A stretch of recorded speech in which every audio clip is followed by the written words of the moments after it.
ឥឡូវយើងចូលមកចំណុចទី4ធំគឺយើងនិយាយអំពីក្តីសុបិននិងគោលដៅក្តីសុបិននិងគោលដៅយើងត្រូវដាក់សួរថាតើអ្នកចង់ឃើញខ្លួនឯងនៅថ្ងៃអនាគតនៅកន្លែងណាក្នុងរយៈពេល4 5ទៅ10ឆ្នាំខាងមុខទៀតចង់ឃើញខ្លួនឯងថាទៅអនាគតទៅតើយើងចង់បានអ្វីចង់ទៅជាអ្វីចង់ទៅជាអ្នកណាចង់តើយើងមានគំរូសម្រាប់យើងផ្លូវយើងដើរទៅហើយនៅថាយើងអនាគតទៅយើងចង់នៅកន្លែងណាចង់ទៅជាប្រភេទមនុស្សប្រភេទណាអញ្ចឹងយើងត្រូវតែមានក្តីសុបិននិងគោលដៅខ្លួនឯងឲ្យបានច្បាស់ក្តីសុបិននិងគោលដៅគឺ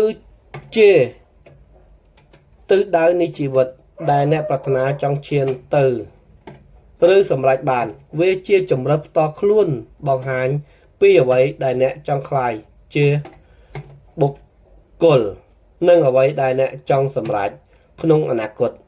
មានគោលដៅច្បាស់លាស់អាចជួយឲ្យជីវិតមានន័យនិងបង្កើនភាពជោគជ័យឃើញទេបើយើងមានក្តីសុបិនហើយយើងមានគោលដៅច្បាស់លាស់ហើយវានឹងជួយបង្កើនភាពជោគជ័យនិងការរស់នៅរបស់អ្នកកាន់តែច្បាស់លាស់ហើយអនាគតយើងនឹងល្អប្រសើរជាងពេលឥឡូវនេះណាអញ្ចឹងនៅក្នុងក្តីសុបិនហ្នឹងគឺយើងបែងចែកជា3ប្រភេទទៀតតូចតែទី1យើងនិយាយពីក្តីសុបិនហ្នឹងគឺយើងសំដៅទៅលើក្តីសុបិនជាអ្វីដែលអ្នកប្រាថ្នាឲ្យកើតមានទោះបីវាហាក់បីដូចជាយឺតឬមិនងាយ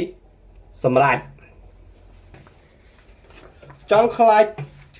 ឧទាហរណ៍ដូចជាយើងចង់ខ្លាចជាអីក្តីសុបិនរបស់យើងចង់ខ្លាចជាគ្រូបង្រៀនឬក៏ជាគ្រូពេទ្យឬក៏ជាអ្នកនិពន្ធ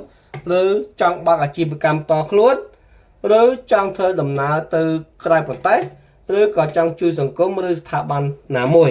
អាហ្នឹងសុទ្ធតែជាក្តីសុបិនដែលយើងសុបិនឃើញឬហៅថាការស្រមៃអញ្ចឹងចំណុចទី2គឺយើងនិយាយពីគោលដៅណាគោលដៅ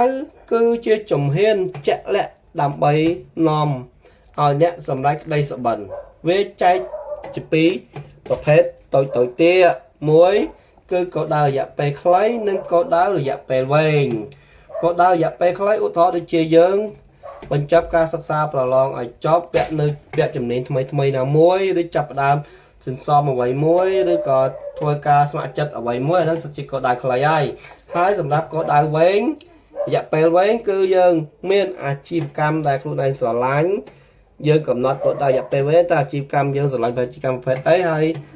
ដាក់គោលដៅយើងទៅប្រភេទអាជីវកម្មមួយគឺសុទ្ធជាឲ្យថាអាជីវកម្មផ្ទាល់ខ្លួនគឺជារយៈពេលវែងហើយសាងសង់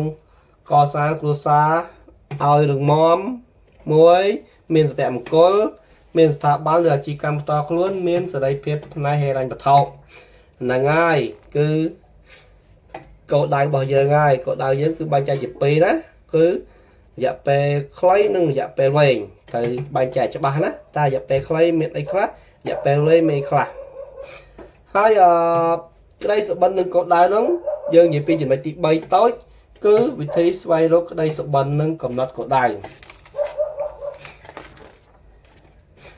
ចឹងដើម្បីដឹងពីវិធីស្វែងរកក្តីសុបិននិងកំណត់គោលដៅបានយើងត្រូវចេះចោទសួរទៅខ្លួនឯងថាតើអ្វីដែលអ្នកចង់ធ្វើបំផុតនៅក្នុងជីវិតឃើញទេ